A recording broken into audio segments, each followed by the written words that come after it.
Hello views, welcome to iDreams media. Happy life అంటే మనందరికీ ఏం గుర్తొస్తుంది చెప్పండి? ఒక మంచి ఇల్లు, అమ్మ, నాన్న, చుట్టూ బంధాలు, అదేవిధంగా డబ్బులు, సరదాలు, సంతోషాలు. సో ఇవన్నీ మనం అనుకున్న హ్యాపీ లైఫ్. సో ఇల్లు అనేసరికి కూడా మనకి అద్దాల మేడలు, భవంతులు అన్నీ కూడా గుర్తొస్తుంటాయి. కానీ తల్లిదండ్రులను కోల్పోయినటువంటి ఇద్దరు చిన్నారులు విజయనగరం జిల్లా జామి మండలం జన్నివలస గ్రామానికి చెందిన ఇద్దరు చిన్నారుల యొక్క విషాద గాథ తెలిపేందుకైతే నేను జన్నివలస వచ్చేసాను. ఒకసారి నా బ్యాక్గ్రౌండ్ ఉన్న ఇంటిని చూడండి. మనం చాలా మంది సెలబ్రిటీస్, అదేవిధంగా డిఫరెంట్ టైప్ ఆఫ్ హౌసెస్ చూసాము. మంచి మంచి మోడల్ ఇల్లులు చూసాము. అత్యాధునిక వసతులతో కూడిన బిల్డింగ్స్ చూసాం.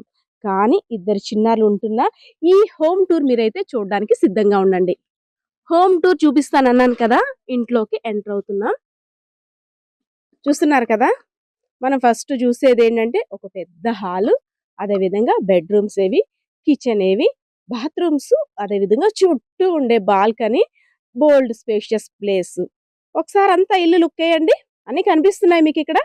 పెద్ద పెద్ద బాత్రూమ్స్ కనిపిస్తున్నాయి, పెద్ద పెద్ద హాల్స్, డైనింగ్ టేబుల్స్ అన్ని కనిపిస్తున్నాయి కదా. వాటితో పాటు ఇక్కడున్న ఇద్దరు చిన్నారులు, ముందుగా మీరు చూడాల్సింది ఇద్దరు చిన్నారులని. సో ఇద్దరు చిన్నారుల గురించి నేను చెప్తున్నాను. అమ్మ నాన్న లేరు అని. కానీ జన్నివలసలో ఎలా ఉంటున్నారు? అసలు ఎందుకు చుట్టాలింటికి వెళ్ళటం లేదు? వీళ్ళని ఎవరు సాకుతున్నారు? అసలు వీరి పరిస్థితి ఏంటి? నాకెందుకు ఫోన్ చేశారు రమ్మని, ఒకసారి మేడం రండి మా పరిస్థితి చూడండి అని వాళ్ళతోటే మాట్లాడదాం. మనం పిల్లల యోగక్షేమాలు కనుక్కునే ముందు first of all as a మదర్గా, ఎందుకంటే నేను కూడా ఒక తల్లిని కాబట్టి పిల్లలు అసలు ఏం తింటున్నారో ఏంటో కూడా చెక్ చేసుకుంటాను. అంటే యాజ్ ఏ మదర్గా పిల్లలు ఎలా తింటున్నారో, ఏం తింటున్నారో ఒక చిన్న క్వశ్చన్. అన్నం పాపం వాళ్ళ చిట్టి చేతులతోటి వండుకున్నట్టున్నారు. ఇక్కడ సిలిండర్ అయితే ఏమీ లేదు, కానీ మేబీ ఎవరో ఇచ్చి ఉంటారు. ఇది కూడా ఏదో కర్రీ పెద్దోడు చేసాడంట, అది కూడా కర్రల పొయ్యి మీద. ఓకే, ఏదో పాపం వచ్చి రానట్టు పిల్లలు ఏదో వాళ్ళ కడుపు కోసం, పొట్ట నింపుకోవడం కోసం. హాయ్ చిన్న, ఏంటి నీ పేరు? గౌతమ్. నీ పేరు? విజయ్. ఇక్కడ ఎవరెవరు ఉంటారు? మా ఇద్దరు. మీ ఇద్దరే? ఏమి అమ్మ నాన్న చనిపోయారు. ఎప్పుడు? ఎన్ని నెలలు అవుతుంది. ఫస్ట్ ఎవరు చనిపోయారు? నాన్న. మీ చిన్నప్పుడేనా? ఎలా చనిపోయారు నాన్న? తెలియదు. తర్వాత అమ్మ ఎప్పుడు చనిపోయిందమ్మా? 5వ నెల. మొన్న 5వ నెలలోనా? 5 నెలలు అవుతుందా? 7 నెలలు అవుతుంది. 7 నెలలు అవుతుంది. అమ్మ పేరు? దేవి. నాన్న పేరు? పైడిరాజు. అమ్మ మిమ్మల్ని బాగా చూసుకునేదా? అన్ని కొనిపెట్టేదా? అసలు ఎలా చనిపోయింది? హెల్త్ బాగాలేదా ఏంటి? హార్ట్ అటాక్ వచ్చేసరి. హార్ట్ అటాక్ వచ్చేసింది. మరి మీరు మీ ఇద్దరిని ఇలా వదిలేసి వెళ్ళిపోయింది కదా అమ్మ. అసలు మీరు ఎలా ఉంటున్నారమ్మా? చిన్న పూరి గుడిసే, అసలు బయట కూడా ఏమీ సరిగ్గా లేదు. కుక్కలు, ఇదంతా చుట్టూ లోన్లీ ఏరియా. భయం వేయట్లేదా మీకు? భయం వేస్తుంది. స్కూల్కి వెళ్తున్నారా? ఏ స్కూల్? ఇది ఎంపీపీ స్కూల్. అవునా? మన తమ్ముడా అన్నయ్య? అన్నయ్య. అన్నయ్య. నువ్వే class చదువుతున్నావమ్మా? 7th class. 7th class. నానా, ఇక్కడ మీ ఇద్దరే ఉంటున్నారు కదా, భయం వేయదా మరి? మరి మీకు బట్టలు ఇవన్నీ ఎలా అమ్మా? అమ్మ అన్ని నేర్పించి వెళ్ళిందా మీకు? బట్టలు వేసుకోవడం అన్ని ఏం చెప్పి వెళ్ళింది మీకు అమ్మ? అమ్మ అన్ని నేర్పించిందా? ఏం చేసుకోవాలో ఏంటో, కష్టం సుఖం అన్ని నేర్పించింది. అమ్మ సడన్ గా చనిపోయింది అన్నారు. మరి మీకు ఎవరు చేస్తారు? మీ బట్టలు వేయడం కానీ, వంట చేయడం కానీ, ఇల్లు శుభ్రం చేయడం. ఈ చూస్తే కమ్మలిల్లు అంతాను, వర్షం వచ్చినా కారిపోతుంది ఇళ్ళక నాకు కనిపిస్తుంది, వెళ్తురంతా కూడాను. అసలు ఎలా ఉండగలుగుతున్నారు ఇక్కడ? ఎవరు తోడు రారా మీకు? ఎవరు రారా? చుట్టాలు ఎవరిని అడగలేదా? మరి మేము మీ దగ్గరికి వచ్చేస్తామని ఎవరికి చెప్పలేదా? నాకు ఎందుకు ఫోన్ చేస్తావు నన్ను? అసలు సంక్రాంతి వస్తుంది కదా, అమ్మ గుర్తు వస్తుందా, లేకపోతే ఇంకేం కావాలి? సంక్రాంతి పండుగ వస్తుందని ఫోన్ చేస్తావు? సంక్రాంతి పండుగ వస్తుందా, అమ్మకి నాన్నకి బట్టలు పెట్టడానికి ఫోన్ చేస్తాం.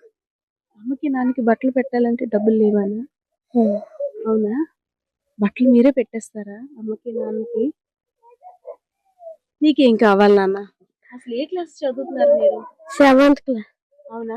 అసలు మరి అమ్మ నాన్న మధ్యలో వదిలేసి వెళ్ళిపోయారు మిమ్మల్ని ఇలా చేసేసి. మరి మీరు ఏం చదవాలనుకుంటున్నారు? ఏం అవుదాం అనుకుంటున్నారు? ఏంటి మీ ఆలోచన? ఎలా ఉంది? ఏం చదవాలనుకుంటున్నారు? డాక్టర్. డాక్టర్ అమ్మకి చెప్పావా? అమ్మకి అప్పుడు చెప్పేవాడివా నేను డాక్టర్ చదువుతానని? ఏమనేదమ్మ? ఏమనలేదు. చదివిస్తానన్నదా? మరి ఇప్పుడు నువ్వు బాగా చదువుతున్నావా? డాక్టర్ అవ్వాలంటే తక్కువ కాదు కదా! బాగా చదువుకోవాలి. దానికి తగ్గ ఎడ్యుకేషన్ ఉండాలి. దానికి తగ్గ అంటే స్టడీయింగ్ కూడా ఉండాలి. మరి అవన్నీ నువ్వు చేయగలుగుతున్నావా? అవుతాను అని అన్నావు. మరి దానికి తగ్గ సపోర్ట్ ఉందా నీకు? ఎలా? యెస్. యాక్చువల్లీ పిల్లలు వేరే వాళ్ళ ద్వారా ఫోన్ చేశారు నాకు. మేడం మాకు సాయం చేయండి మేడం. అమ్మ, నాన్న ఇలా చనిపోయారు. సంక్రాంతి పండుగొస్తుంది. బట్టలు పెట్టాలి. ఎవరు చుట్టాలు కూడా మా దగ్గర లేరు. మాకేం తెలీదు మేడం అనేసాను. "అరే నాన్న నేనేం చేస్తాను, సరే సంక్రాంతి పండుగ వస్తుంది కదా! ఎక్కడ మీ ఇల్లు? అసలేంటి స్టోరీ" అని అడిగితే, "మా నాన్నగారు చిన్నప్పుడు చనిపోయారు మేడం. అమ్మ 7 నెలలవుతుంది. అందరూ పండక్కి మూలకి తెస్తారా అలా ఇలా అని అంటే ఇటు సైడు సంక్రాంతి పండుగ వచ్చిందంటే ఎవరైతే చనిపోయారో పెద్దలకి బట్టలు పెట్టడం అవన్నీ కూడా ఆనవాయితీ. సో పిల్లలు చెవున మరి అంటుంటారు కదా! ఈ అమ్మకి బట్టలు పెడుతున్నారా? మూలకి తీసుకొస్తారా? వాళ్ళకి ఆలోచన ఏంటంటే అమ్మ అన్నీ ఇక్కడ వదిలేసి వెళ్ళిపోయింది పాపం. 7 నెలలు అవుతుందంట హార్ట్ అటాక్ తోటి. ఇవన్నీ ఏం చేసుకోవాలో కూడా వాళ్ళకి తెలీదు. సో అమ్మకి ఏదైనా చెయ్యాలి. అమ్మ, నాన్నకి అంటే ఏదో చెయ్యాలి. పూజలు చెయ్యాలేమో అసలు ఏం చెయ్యాలి? దీనికి మేమెలా చెయ్యాలి? అనేసి ఎవరో మన రిఫరెన్స్ ఇచ్చారు మన ఛానల్‌కి. సో వాళ్ళేంటంటే, మేడం ఇలా పిల్లలెవరో మాట్లాడతానన్నారంటే, వాళ్ళలా మాట్లాడారు. అనగానే నాకైతే మాత్రం ఒక్కసారి యాస్ ఎ మదర్‌గా నాకొక్కసారి చాలా బాధనిపించింది. ఎందుకంటే, తల్లికి బట్టలు పెట్టడం కోసం పిల్లలు మనకి ఫోను చేశారు. ఆ చీర కొనాలని ఆలోచన. పసి హృదయాల్ని ఏమనాలో కూడా నాకైతే అర్థం కావట్లేదు. సరే ఒకసారి గ్రామస్తుల్ని మెయిన్ డీటెయిల్‌గా అడుగుదాం. అసలేంటి ఈ పిల్లలు గాదేంటి? వాళ్ళేం చెప్తున్నారో కూడా మనం అర్థం చేసుకోలేకపోతున్నాం సరిగ్గా. తెలిసి తెలియని మాటలా? లేదంటే ఏంటి వాళ్ళ యొక్క దీనస్థితికి కారణం ఏంటో కూడా అడుగుదాం. సో, మనం ఇందాకలా చెప్పుకునేటట్టు పిల్లలు ఒక మొబైల్ ద్వారా వారి బాధని తెలియజేయడానికి మనకి కాల్ చేశారు, కాంటాక్ట్ అయ్యారు. సో, అది ఈయన మొబైలే. ఈయనతో మాట్లాడదాం. ఈయన పేరు ప్రసాద్ గారంట. ప్రసాద్ గారు నమస్తే అండి. అసలు ఏంటండి అంటే ఇంకా ఈ టైపు ఇల్లులున్నాయా? అంటే ఎంత డెవలప్ అవుతున్నాం. అందులోని అభంశుభం తెలియని చిన్న పిల్లలు తల్లిదండ్రులను కోల్పోయి అసలేంటి ఈ స్టోరీ మొత్తం నాకు ఫుల్ డీటెయిల్‌గా కావాలి వీరి యొక్క డీటెయిల్. ఇప్పుడు ఆళ్ళ అమ్మా, నాన్న ఇద్దరు కోల్పోయారండి చిన్నపిల్లలు. ఒక అబ్బాయి 5థ్ క్లాస్ చదువుతున్నాడు ఇదే ఊర్లోనే ఎంపీపీ స్కూల్‌లో. ఒక అబ్బాయి 7థ్ క్లాస్ చదువుతున్నాడు జామియా హై స్కూల్‌లో. వాళ్ళకి తినడానికి కూడా ఇబ్బంది అయిన పరిస్థితి. ఆళ్ళకి సెంటు భూమి కూడా లేదు. ఉండడానికి ఇల్లు లేదు. ఆళ్ళేంటంటే పూరిపాక మీరు చూసుంటారు చూడండి. ఆళ్ళకి వర్షం వస్తే కూడా ఆళ్ళకి తడుచుకునే ఉండాలి. వంట చేసుకోవడానికి కూడా ఇబ్బంది అయ్యే పరిస్థితి. ఆళ్ళు చూసేవాళ్ళు ఎవరు లేరు. చుట్టుపక్కల వాళ్ళు ఏదైనా ఇస్తే తిని బ్రతికే పరిస్థితిలో వాళ్ళున్నారు. ఒక స్కూల్‌కెళ్తే మధ్యాహ్నం భోజనం అక్కడ అయిపోతది. మార్నింగ్, నైట్ కూడా ఇబ్బంది పడుతున్నారు వాళ్ళు.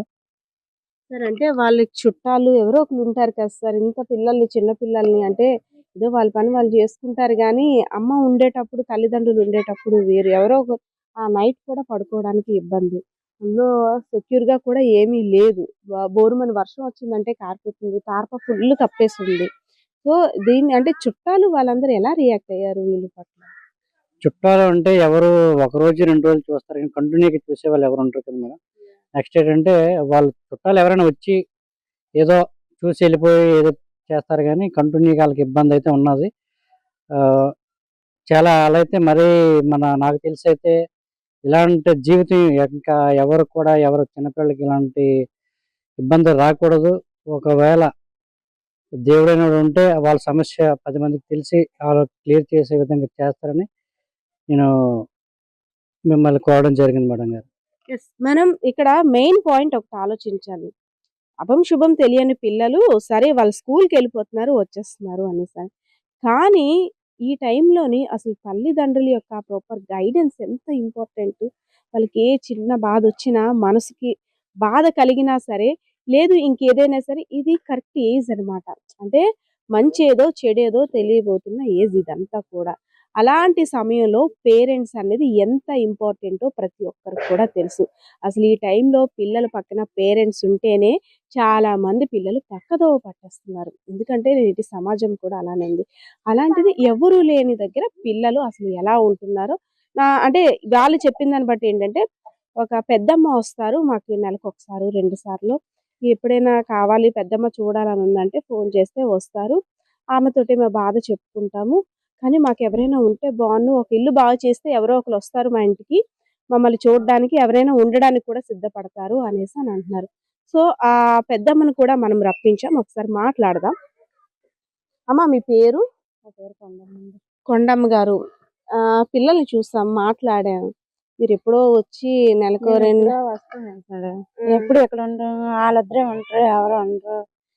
వాళ్ళ ఇంట్లో కూడా ఎవరు ఉండరు చేయరు. వాళ్ళ ఇంట్లో అక్కడే ఉంటారు, ఎవరు ఉంటారు చేయరు. మరి అలా కాదు. పిల్లల దగ్గర ఎవరైనా ఉంటే బావుంటుంది కదా! చిన్న పిల్లలు. ఎలా అయినా సరే ఈ టైంలోని ఎవరో ఒకళ్ళు తోడు ఉండాలి, చెయ్యాలి. మరి అడిగితే మీ ప్రాబ్లమ్ మీది చెప్తున్నారు. అసలు మా పిల్లలు కూడా మా పిల్లల దగ్గర నేను కూడా ఉండాలి కదా. వాళ్ళు చూసుకొని ఉంటే అక్కడ అవ్వదు కదా. మీరేం చేస్తారమ్మా? మేము కూలి పని చేస్తాం. మేమంతే ఎక్కడికైనా కూలికి వెళ్తాము. వాళ్ళు పోషించడం ఎలాగా, వాళ్ళు ఎవరు అలా చూడరు మేడం. వాళ్ళిద్దరే ఉంటారు, ఎవరు ఉండరు. ఇల్లు కూడా లేదు కనీసం. వాళ్ళు ఎలా ఉంటారు ఏంటో తెలియదు. ఇక్కడ మనం ఒకటి గమనించినట్టయితే ఊరి ప్రజలందరూ కూడా తల్లిదండ్రులుగా అయ్యారు. ఎందుకంటే ఏదైనా చిన్న కష్టం వచ్చిందంటే పోన్లే మన ఇంట్లో పిల్లలే కదా అని వాళ్ళు వండుకున్న దాంట్లోని ఇంత తీసుకొచ్చి ఇస్తున్నారు.